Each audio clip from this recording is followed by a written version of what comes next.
पहले से कोई ज्ञान ऐसा इस विषय में तो बहुत ज़्यादा कबीर के दोहे और इस तरह की बातें तो सुनते आए हैं, विषय से पढ़ते आए हैं और अच्छी सारी बातें तो सुनते आए हैं विषय। तो मामा जी ने हमारी चर्चा चल रही थी, उसी में कुछ प्रश्न निकल के आए थे। फिर मामा जी ने कहा फिर गुरु जी आएंगे तो क्यों ना उनसे पूछे, तो ज़्यादा ठीक रहेगा, बोले उनको इस विषय में बता दो। जैसे एक तो प्रश्न यही आता है कि एक कालखंड था अपना, जैसे अगर हम बात करें भगवान राम के समय की बात करें तो उस कालखंड में बहुत बड़े बड़े ऋषि हुए, तपस्वी हुए। तो ऋषि वाल्मीकि की बात करते हैं, ऋषि की बात करते हैं, विश्वामित्र जी की बात करते हैं, ऐसे अनेक ऋषि मुनि हुए। उनके विषय में ऐसा ही बताते हैं कि वो इतनी तपस्या करते थे, हजारों वर्ष की तपस्या होती थी, इतने और तपस्वी होते थे। उनके जो ज्ञान चक्र का विषय आता है उस विषय में बताते थे वो साध लिया था उन्होंने उसको, और उस इतना साध लिया था कि वो अंतर मन से तो सारा ज्ञान प्राप्त होता है, क्योंकि ऋषि मुनि कुल मिला के ज्ञान देते भी हैं अंतर मन से प्राप्त होते। तो वो एक ऐसी सुंदर व्यवस्था थी। फिर उस व्यवस्था के बाद में महाभारत काल भी आया, जब भी हम सुनते हैं परशुराम जी के विषय में सुनते हैं, द्विसती और उसके बीच में दोनों समय में थे वो, यानी एक तपस्वी के विषय में एक स्पष्टता एक तो उस कालखंड में आती है। एक फिर अपने आज के दौर में आ जाए, थोड़ा 500-700-1000 वर्ष पूर्व के समय कालखंड में आ जाए, 1500 वर्ष के कालखंड में आ जाए। जैसे इस्लाम बना, ऐसे क्रिश्चियनिटी 2000 वर्ष पूर्व में बढ़ी, इस तरीके से फिर कुछ अन्य अन्य प्रकार के, जैसे कबीर जी के विषय में कलयुग के अंदर 500 वर्ष पूर्व में शायद ऐसा कुछ है, कबीर जी के विषय में आया।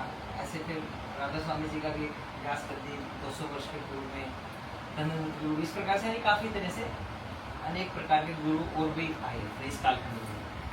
तो एक विरोधाभास आता है हमेशा, जिस विरोधाभास के विषय में मुख्य प्रश्न है कि जो जितने अभी 500-700 वर्ष के कालखंड के जो गुरु हुए, उनके पास में जो ज्ञान का मूल है वो हमारे जो पूर्वज है जिन्होंने श्रेष्ठ तपस्वी थे, उससे परे तो कुछ होने का कुछ विषय बनता नहीं।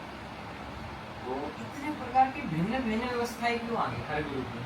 जैसे कि यदि ओम शांति ओम जाते तो उनका अपनी मान्यता है कुछ, बस ऐसा भी मान्यता है कि भाई आत्मा जो है वो स्त्री की आत्मा स्त्री रहती है और पुरुष की आत्मा पुरुष ही रहती है, ऐसा वो मानते हैं। हाँ वो मानते हैं। तो मेरी श्रीमती इसमें ओम शांति ओम चाहते रहे पहले, तो अभी भी उनको वहाँ पे अटैचमेंट है, तो बताते हैं ऐसा नहीं, उस तरह से तो वहाँ जानने को मिला। ऐसे ही अब धन्यवाद गुरु में गए तो उन्होंने बताया भी 3 नाम है, ऐसा मुझे नहीं पता लेकिन ऐसा बताने वाले बताते हैं, सतपुरुष अकाल पुरुष शब्द स्वरूपी राम, ये 3 शब्द देते हैं हमारे साथ पार्क में व्यक्ति ने बताया।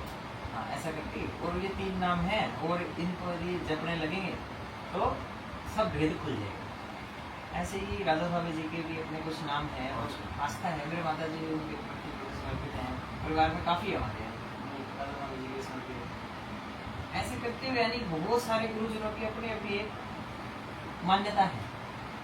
तो इन सब मान्यताओं के अंदर एक प्रश्न यहाँ खड़ा हो जाता है कि जब ओम शांति ओम हम जपते हैं ना, अंदर प्रवेश करते हैं, तो वो जो उनके मुख्य जो हैं गुरु वो ब्रह्म रूप में दिखा रखे हैं। तो जैसे मैंने उनसे प्रश्न भी पूछा एक बार, मैंने कहा कि ब्रह्म रूप में ऐसा है तो क्या ब्रह्मा जी का स्वरूप ही है? तो उन्होंने कहा ब्रह्मा जी का स्वरूप वास्तव में यही था, यानी एक तरह से हमारे गुरु भी ब्रह्म स्वरूप थे, तो ज्ञान कहीं ना कहीं उन्हीं का एक अवतार के रूप में। ऐसे ही अन्य में भी इस प्रकार की बातें आती हैं। तो जब मेरी मामा जी चर्चा हुई तो उन्होंने बताया भी कबीर जी जो थे वो भी ब्रह्मा जी को भी ज्ञान उन्होंने उस समय पे एक अपने जन्म में दिया था। तो कबीर जी यानी त्रेता युग के अंदर भी एक ईश्वर के रूप में हम मान सकते हैं, ऐसे उसमें थे उन्होंने उस समय ब्रह्मा जी को भी ज्ञान दिया।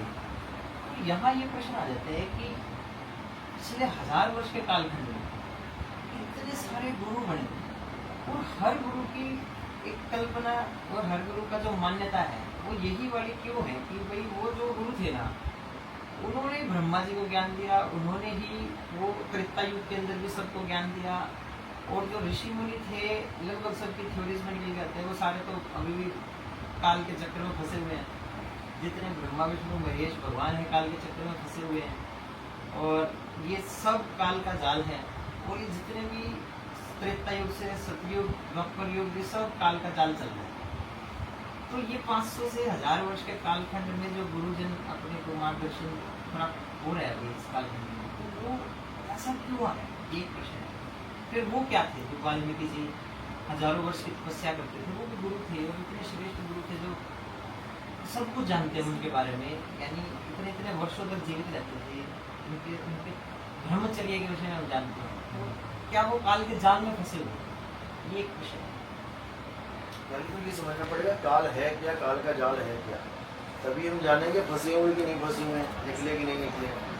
काल क्या है? काल काल सब कोई कहे, काल न चीने कोई, जितनी मन की कल्पना काल कहावे सोए। यानी कि ये जो पहली कल्पना जागी, पहली कल्पना यानी सृष्टि रचना, सृष्टि रचना ही पहली कल्पना है। सृष्टि रचना के साथ ही हर जीव काल के जाल में फंसा हुआ है। ऋग्वेद जी कहते हैं काल काल सब कोई कहे, काल न चीने कोई, उपजी बाजी काल है। उपजी बाजी यानी जो चीज उपज गई वो काल के जाल में फंस गया, जो पैदा हो गया वो काल के जाल में फंस गया। अब कैसे निकलेगा? अब उसको ऐसा कोई गुरु मिल जाए जो उसको वहां पहुंचा दे जहां सृष्टि भी नहीं थी, जहां सृष्टि का आदि भी नहीं था। कभी तो ऐसा था ना, जब ये सतयुग भी नहीं था, त्रेता भी नहीं था, यानी सृष्टि भी नहीं थी, कहते भगवान ने दुनिया बनाई। इसका मतलब दुनिया बनाने से पहले कौन है? भगवान है। अब वो भगवान क्या है? दुनिया के अभाव में भगवान का स्वरूप क्या है? दुनिया बनाई 5 तत्वों से, तो भगवान देखो दिख रहे हैं तुम्हें 5 तत्वों को। ये फोटो दिख रही है ना, ये फोटो तुम्हें क्यों दिख रही है? ये शरीर क्यों दिख रहा है? क्योंकि 5 तत्व बना दिए गए हैं। इन्हीं 5 तत्वों में से तत्वों को उठा उठा के एक मूर्ति बना दी गई। आकाश, वायु, अग्नि, धरती, पानी, ये सारे शरीर किसके बने हैं? इन्हीं 5 तत्वों। यानी सब 5 तत्व लेके बैठे हैं। कब? जब 5 तत्वों का निर्माण हो गया तब। ईंट बनेगी तभी तो मकान बनेगा। ईंट ही नहीं बनाई तो मकान कैसे बनाओगे? इसी प्रकार ये जितना भी संसार है ये हमारी एक कल्पना मात्र है। ये हमें लग रहा है कि हम यहाँ बैठे, ये बेड है, ये सोफा है, ये पलंग है, ये सब कुछ है। ये केवल हमें लग रहा है, यहाँ पर कुछ भी नहीं है। जब असल को जानोगे ना तो ये कुछ भी नहीं है। ये क्या है? एक कल्पना मात्र है। यानी तुम्हारा माइंड ये क्रिएट कर रहा है कि यहाँ पर सब कुछ है। जैसे सपने में माइंड क्रिएट करता है कि शेर तुम्हारे पीछे भाग रहा है। अब तुम शेर को देख रहे हो और शेर तुम्हें आंखें निकाल के देख रहा है और तुम भाग रहे हो। तुम्हें कोई लाख बार वहां कह दे अरे नहीं यार ये झूठ है। जैसे अभी मैं कह रहा हूं ना ये बेड यहाँ नहीं है, ये सोफा यहाँ नहीं है, ये अलमारी है। तुम कहोगे यार बाबा पागल है क्या? अरे दिख रहा है यार, ये कह रहा है नहीं है। तुम्हारे अंदर यही सवाल आएगा सबसे पहले, ये क्या बात कर रहा है?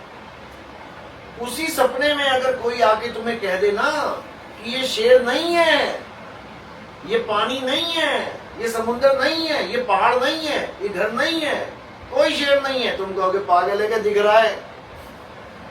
कहाँ दिख रहा है? कल्पना। ये कल्पना ही काल का जाल है। तुम फंस गए, तुम फंस गए उस शेर के चक्कर में जो शेर है ही नहीं। तुम फंस गए। अब तुम भाग रहे हो जान बचाने के लिए, किसके आगे? जो है ही नहीं। समझो, जैसे ही तुम्हें उठाया, उठ जा भाई। अब कहां गया शेर? कहां गया वो पानी? कहां गई सृष्टि? कहां गई? कहां गई? छूमंतर। बस इसी प्रकार ये दुनिया है। ये सृष्टि भी छूमंतर हो जाएगी जिस दिन तुम जाग गए। और तुम्हें जगाने के लिए ही गुरु आते हैं। कबीर साहब ब्रह्मा जी को कोई भक्ति करवाने के लिए नहीं आती। ये जो ब्रह्मा जी वाला संवाद है वो इसमें है। अनुराग सागर, ये अनुराग सागर एक ग्रंथ है जिसमें बड़े अच्छे समझा रखा है कि ब्रह्मा जी को क्या ज्ञान दिया कबीर साहब ने कि बेटा ये कल्पना है, तू काल के जाल में फंस गया है। तू ब्रह्मा नहीं है, ये विष्णु नहीं है, ये शंकर नहीं है, यहाँ कुछ नहीं है। वो कहता क्या बात कर रहे हो? दिख रहा है सब कुछ, सब कुछ है। बिल्कुल उसी सपने की तरह उनको उनकी आत्मा का ज्ञान कराने आए थे कि हे ब्रह्मा, किसी की पूजा मत कर, अपनी आत्मा को जान। ब्रह्मा जी को समझ में ही नहीं आई बात। ब्रह्मा जी उस ज्योति स्वरूपी निरंजन, अलख निरंजन, अलख निरंजन नाम सुना है? कौन है अलख निरंजन? फोटो देखी अभी उसकी? शंकर जी की देखी होगी, राम जी की देखी होगी, भैरवनाथ की देख ली, गोरखनाथ की देख ली, अलग निरंजन की फोटो कहाँ है? हमारी नौकरी नहीं जा सकती वहां, जितनी मर्जी बुद्धि लगा लो, क्योंकि ये केवल एक जयकारा है, अलग निरंजन। रावण भी बोल रहा है, रामलीला देख लेना कभी, अलग निरंजन करता जाता है वो। भोले शंकर भी बोल रहे हैं अलग निरंजन, गोरखनाथ भी कह रहा अलग निरंजन, सब कह रहे हैं अलग निरंजन, लेकिन है कौन? इस तीन लोक का मालिक है वो मन है। तुम्हारा मन ही अलग निरंजन है, समझ लो। माँ और ना, माँ से माया, ना से निरंजन, इसीलिए उसका नाम मन है। ये तुम्हारे अंदर बैठा हुआ है, तुम सुबह से लेके शाम तक उसी का हुक्म मानते हो। तुम बेड पे लेटे हुए हो, मम्मी कह रही उठ जा बेटा उठ जा, मम्मी की नहीं मानोगे, अरे बोलती रहेगी, किसकी मानोगे? मन करेगा ना उठ, मन कह रहा है सो जा, सो जाते हैं। बाथरूम में गए, मन कर रहा है आज ठंडे से नहीं गर्म, नहीं मम्मी आज तो मैं गर्म से नहाऊंगा, क्यों? मेरा मन कर रहा है आज मैं गर्म से नहाऊंगा। मैं चाय नहीं, मैं कॉफी पीऊंगा, क्यों? मेरा मन नहीं कर रहा चाय पीने का, मैं कॉफी पीऊंगा। ये कौन कर रहा है? मन। ये जो कपड़े पहन के आए हो, 36 कपड़े पड़े थे अलमारी में, लेकिन किसने उठाया ये कुर्ता? मन ने उठाया। ये सारे खेल मन के हैं, A to Z, मन मन मन। तुम्हारा पिता इसलिए तुम्हारा पिता है क्योंकि तुम्हारे मन को भा रहा है, तुम्हारा भाई इसलिए भाई है क्योंकि तुम्हारे मन को भा रहा है। जिस दिन भाई भाई में झगड़ा हो गया और वो मन से उतर गया, उसके बाद कोई भाई भाई नहीं, फिर केस लगेंगे, फिर कचहरी में मिलेंगे बेटा तुझे। एक माँ के घर से आए लेकिन अब कचहरी में मिलेंगे, क्यों? क्योंकि तू मेरे मन से उतर गया। ये मन ही है जो ब्रह्मा बन के बैठा है, ये मन ही है जो विष्णु बन के बैठा है, ये मन ही है जो शंकर जी बन के बैठा है। ये मन के सारे स्वरूप हैं।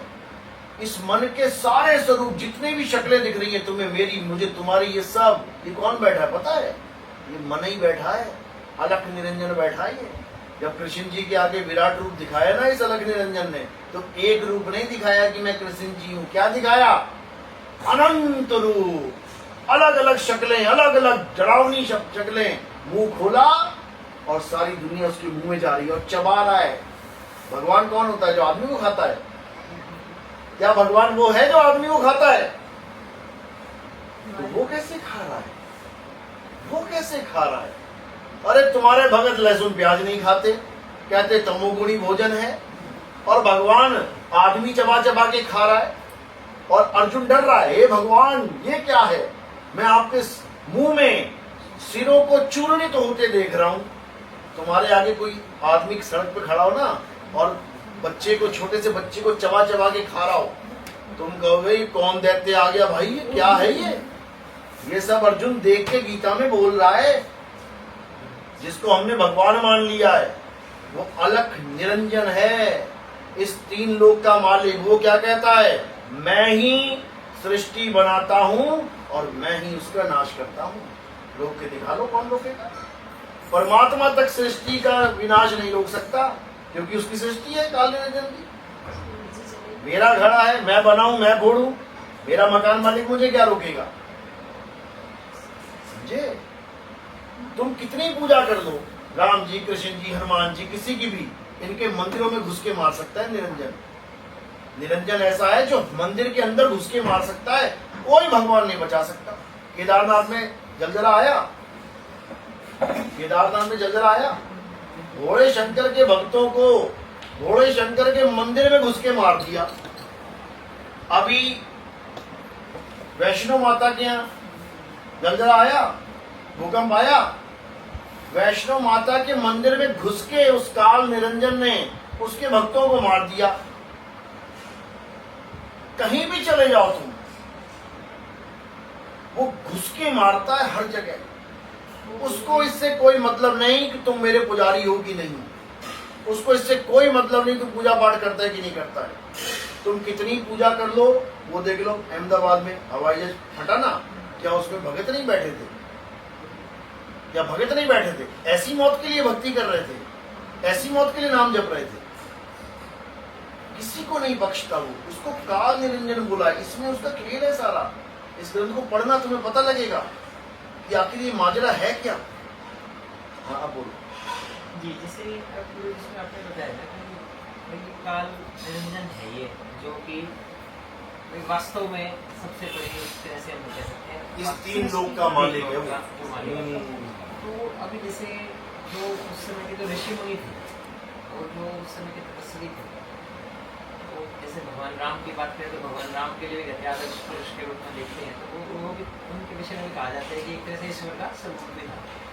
इन सब के विषय में आपका क्या मानना है? यानी ये सब खुद इन विषयों से अनभिज्ञ थे या इन विषयों के जानकार?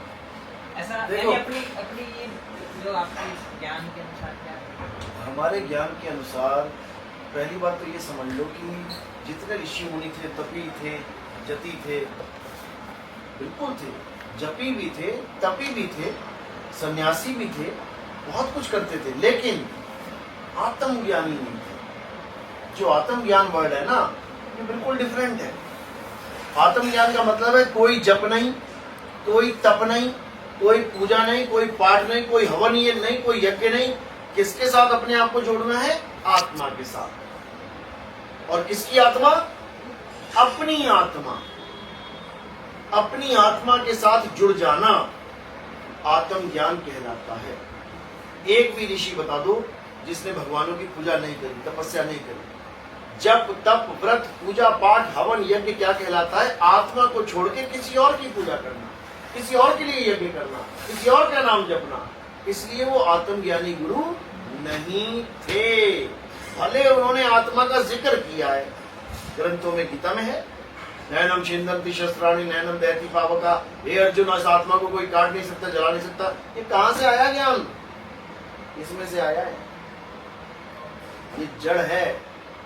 ये पेड़ कहां से आ गया? फल कहां से आ गया? जड़ से आया है। जड़ दिखने लगी है, इसलिए संसार को पता ही नहीं जड़ क्या है। जब तुम जड़ देखोगे तब तुम्हें पता लगेगा कि कबीर साहब सत सुकृत नाम से ब्रह्मा विष्णु महेश जी को ज्ञान देने आए, जो हमारी दुनिया के प्रथम पुरुष हैं, जिनको हम कहते हैं कि शुरुआत वहां से हुई। ब्रह्मा विष्णु महेश, उनको आत्मा का ज्ञान इन्होंने समझाया। लेकिन अगर उनमें से एक भी आत्मा का ज्ञान प्राप्त कर लेता तो क्या होता पता है? क्या होता? क्या होता? सृष्टि खत्म हो जाती। ब्रह्मा जी आत्मज्ञान प्राप्त कर लिए, वो कहते कौन पैदा करेगा इसको, छोड़ यार, हम तो आत्मज्ञानी हैं। विष्णु जी को आत्मज्ञान हो जाता, वो कहते कौन पालेगा यार, छोड़, हम तो आत्मज्ञानी हैं, हम तो अपनी आत्मा में लीन होने जा रहे हैं। शंकर जी को आत्मज्ञान हो जाता, कहते कौन यहाँ संहार करेगा, छोड़ भाई, मैं तो चला। तीनों आज तक मुक्त नहीं हुए। तीनों की ड्यूटी आज भी लगी हुई है, गुण के रूप में।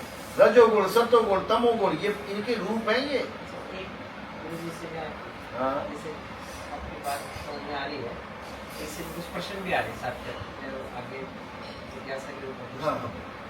जैसे अभी एक विषय और भी इसी जैसे आपने बताया कि वो तपस्वी तो थे उस कालखंड में, लेकिन आत्मज्ञानी नहीं थे। ये स्पष्ट आपने बताया। ये इसका अर्थ हुआ कि भाई वो जितने ऋषि मुनि थे, कहीं ना कहीं वो आत्मज्ञान उनके पास था ही नहीं, और ब्रह्मा विष्णु महेश जी के पास भी आत्मज्ञान तो था ही नहीं। आत्मा शब्द था, शब्द बिल्कुल था, तभी तो गीता में आया, वेदों में आया है। उसका आत्मज्ञान, उसका बोध नहीं था, उसका भेद नहीं था। यानी तुम्हें पता है कि दूध में घी है, सुन लिया ना, लेकिन दूध में से घी निकाले कैसे? क्या सुन के पता लग गया? स्कूल में बच्चे थे आज 400-500 बच्चा, उन बच्चों को बस तुम इतना कह दो, बच्चों घी कहाँ होता है? दूध में। हर बच्चा ज्ञानी हो गया। तुम दोबारा पूछ लेना उनसे कभी भी, जब भी उनसे कोई पूछेगा घी कहाँ होता है, एकदम फटाक से जवाब, दूध में। सब ज्ञानी हो गए। उसके बाद पूछो बेटा कैसे निकलता है, ये नहीं पता, ये नहीं पता। तो ये कथनी के ज्ञानी होते, करनी के ज्ञानी नहीं। कबीर साहब करनी के ज्ञानी बनवाते हैं हमें। तो यही एक प्रश्न आता है, यानी मैं बड़े स्पष्टता से पूछ रहा हूँ हर एक बात, ऐसा यानी किसी बात से विरोध नहीं है, लेकिन एक स्पष्टता से, क्योंकि एक विषय नया ही आया है आगे, तो बोले तो अपन हर चीज की जिज्ञासा बना देंगे। अब जैसे जब त्रेता युग था तो लाखों वर्ष पूर्व का एक कालखंड का वो सारा विषय था, और वैज्ञानिक भी था, उसको तो हम में से कोई भी नहीं नकार सकता, क्योंकि कुंडली बनती थी उस समय भगवान राम के समय में, कौन सा ग्रह नक्षत्र कहाँ है पता था। और कुंडली अच्छी बनती थी ना, हाँ, मिला के करते थे ना। और मॉडर्न साइंस जो है इसने तो 100 वर्ष पहले, थोड़ा सा 150 वर्ष पहले बताया कि सैटेलाइट के माध्यम से भी ग्रह इतने होते हैं। यानी अंग्रेजों का जो ज्ञान है वो तो 100-150 वर्ष पहले तो इतना समझ पाया था कि कुछ दूरी कितनी है। अपने तो हनुमान चालीसा में भी लिखा हुआ है कि कितनी दूरी में धरती आकाश में। तो वो इतने एक तरह से महान शास्त्र थे अपने पास उस समय में कि हमको सब पता था, धरती से आकाश की दूरी कितनी है, सूर्य क्या है, चंद्रमा क्या है, इतनी गणनाएं पता थी हमको। उस समय के तेज इतना था कि गुरु वशिष्ठ रामायण काल में बताते हैं कि भगवान राम को उनकी आत्मा से, क्योंकि गुरु को मार्ग दिखाता ही है, तो उन्होंने उनको अपने शरीर से बाहर उनकी आत्मा निकाल कर उनको यथार्थ का दर्शन करवाया कि देख ये सब कुछ तो सांसारिक विषय है और ये आत्मा जो है यही वास्तविक विषय। शरीर तो पंचतत्व का खत्म हो जाएगा, भी तो बाहर निकल के देखिए वास्तव में इसका मोह भी कुछ नहीं है। इस प्रकार के रामायण हम सब ने देखी है तो काफी चीजें आती भी अपने सामने। तो वो जो इतने महान गुरु थे, तो उसके बाद में 500-700-1000 वर्ष पूर्व में इस प्रकार के गुरु इस अपने भारत देश में विशेष रूप से, अन्य स्थानों में भी हैं, अपने भारत देश में भी उनके बारे में जानकारी आने लगी, जिनकी सबकी अपनी अपनी मान्यताएं। जैसे कि अभी हमने कबीर जी के बारे में जो भी कहा सब कुछ सत्य ही होगा, आपका इस पे आपका ज्ञान भी है सारा। अब जो ओम शांति उनको मानते हैं, उन्होंने ये सारी चीजें कुछ और से जोड़ दी, जो जिनको वो मानते हैं। बलराज जी है ना शायद, उन्होंने उनसे जो श्री बलराज जी उनसे जोड़ दी। ऐसे यानी सबने अपने अपने लेखराज दादा लेखराज, तो दादा लेखराज जी से जोड़ दी कि लेखराज जी जो है वही ये सब कुछ जो भी थे, उन्होंने ही ब्रह्मा जी का एक स्वरूप था और अल्टीमेटली सारा कुछ वहीं से, यानी ज्ञान उनको भी इसी लाइनेज में वो आ गया। इसी प्रकार अन्य जितने भी गुरुजन हैं, बाबा रामपाल हैं, बाबा रामपाल के पास जाते हैं तो कहीं ना कहीं उनकी अपनी एक थ्योरीज है जो कनेक्ट हो जाती है इसी प्रकार से। तो विषय ये आता है कि 500 से 1000 वर्ष पूर्व में ज्ञान इतना प्रबल अचानक से कैसे निकल के आया कि जो वास्तविक ज्ञान था पुराना, वो सारा एकदम से गौण हो गया।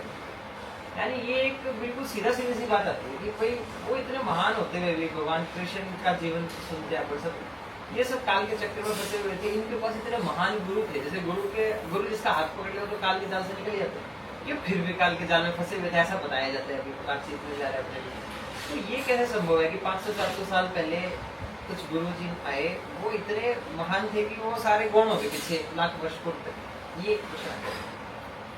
देखो कोई कितना ही गुरु बन जाए, अलग अलग पंथ चला दे, लेकिन कहीं ना कहीं इन चीजों से कनेक्टेड रहेगा। तुम्हें लग रहा है कि लेखराज जी वाला पंथ कुछ अलग ही बता रहा है, अलग नहीं बता रहा है, वो गीता के माध्यम से चल रहे हैं। लेकिन क्या हो गया, गीता में उन्होंने अपने हिसाब से मिलावट कर दी, वो मुरली बनाने लग गए कि मुरली आती है, जो मुरली बोल रहे हैं, मुरली का मतलब बाबा जी आएंगे, आप प्रेत की तरह प्रवेश करेंगे और दादी के अंदर बोलेंगे, वही मुरली है। ये सब मनमुखी ज्ञान है, ये मन है, मन का ही सारा चीज है। और जो आप कह रहे हो कि राम जी की आत्मा को ऐसे निकाला, ऐसे दिखाया, तो पहले समझ लो कि वो आत्मा नहीं है, वो जीव है, वो जीव है। आत्मा को कोई निकाल नहीं सकता, आत्मा को कोई डाल नहीं सकता। आत्मा का स्वरूप क्या है? आत्मा अचल है, अचल यानी कि उसको कोई हिला नहीं सकता। अचल संपत्ति होती है ना, जैसे ये मकान आपकी अचल संपत्ति है, और ये पैसा, मोटरसाइकिल, कार, ये आपकी चल संपत्ति है। एक स्थान से दूसरे स्थान तक ले जाने वाली संपत्ति चल संपत्ति है। और जो गड़ी हुई है, ये मकान गड़ा हुआ है, इसको कहाँ लेके जाओगे? ये अचल संपत्ति है। तो आत्मा जो आप कह रहे हो कि उन्होंने आत्मा निकाल के ऐसे दिखा दी यथार्थ में, असल में वो जीव है। उन्होंने उस जीव को ट्रैवलर बना दिया कि बेटा इस शरीर में ही नहीं रहना है, इस शरीर से बाहर भी तू ट्रैवल कर सकता है। और ऋषि मुनि करते भी थे। समाधि लगी हुई है पहाड़ों पे, शरीर वहीं पड़ा हुआ है, और महाराज जी कहाँ घूम रहे हैं? 3 लोग का चक्कर काट रहे हैं। तो जब तक तुम ट्रैवलर बने हुए हो, तब तक तुम काल के जाल में ही रहोगे। क्योंकि ट्रैवल कहाँ करोगे? दुनिया में। दुनिया क्या है? माया है। ये जगत एक माया है। माया में ट्रैवल करोगे तुम कभी मुक्त हो ही नहीं सकते। ये गीता में भी लिखा है, हे अर्जुन, जो इस माया को लांग जाते, मेरी बनाई माया को लांग के जाए कहाँ? बताओ, कहाँ जाएंगे लांग के? माया का मतलब होता है बनने बिगड़ने वाली चीज। अरे इस दुनिया को तुमने माया कह दिया, समझ में आता है, उसके बाद कहाँ लेके जा रहे हो? गोलोक में क्या गोलोक बनाया नहीं गया क्या? शिवलोक में क्या शिवलोक बनाया नहीं गया क्या? ब्रह्मलोक क्या ब्रह्मलोक बनाए? जो लोक लग गया यहाँ पे वो बनाए ही हुए हैं, ये बनते और बिगड़ते हैं। सारे लोकों का वर्णन है कि हे अर्जुन, बड़े से बड़े लोक में जाके जीव को फिर नीचे आना पड़ता है, सब लिखा हुआ है इसमें। तो फिर सत्य कहाँ है? फिर माया कहाँ लांगी तुम्हारी हमने? इस माया से छूटे उस माया में चले गए, यानी बड़ी जेल से छूटे दूसरी जेल में डाल दिया, दूसरे से छूटे तीसरे में डाल दिया, तीसरे छूटे चौथे में। माया को लांघने का मतलब क्या होता है? जब हम हर प्रकार की सृष्टि से परे अपने अचल आत्म स्वरूप को प्राप्त कर लेंगे, तब हम माया को लांघ गए। यानी चल आत्मा नहीं कि इधर से उधर जा रही है, उधर से उधर जा रही है। जैसे अभी हर हिंदू क्या मान के बैठा है कि जब हम मरेंगे तो कहाँ जाएंगे? कार्ड पे लिखवाते भी हो, कहाँ जाएंगे? स्वर्गवास। यानी हम स्वर्ग में जाएंगे। हम जाएंगे इसका मतलब हम फंसेंगे, हम फंस गए। जाना ही फंसना है, किसी लोक में जाना ही फंसना है। कबीर साहब कह रहे हैं, अज्ञानी को स्वर्ग नरक है, हरि जाने को नहीं। जिस भव से सब लोग डरते हैं, सो भय हमरे नाही। वो कह रहे हैं कहीं आना जाना है ही नहीं। मैं सपने में, मैं बेड पे लेटा हूँ, मैं सपने में कभी इधर महल में जा रहा हूँ, कभी उधर महल में, कभी स्वर्ग में जा रहा हूँ, मैं नरक में जा रहा हूँ। ये आना जाना कैसे खत्म होगा? जब कोई मुझे हिला दे तो मैं कहाँ गया? मैं जहां था वहीं हूँ, मैं अचल हूँ। मैं बेड पे लेटा हूँ आराम से, लेकिन सपने में मैं चल हूँ, मैं चल रहा हूँ। बेड पे मैं आराम से लेटा हूँ। तो जो हमारी अचल अवस्था है वो क्या है? शुद्ध चैतन्य स्वरूप, हमारा असली स्वरूप। और जो हमारी चल अवस्था है वो क्या है? ये जीव अवस्था। कभी राम बन के, कभी श्याम बन के चले आना। कौन आएगा चल के? यही आएगा चल के।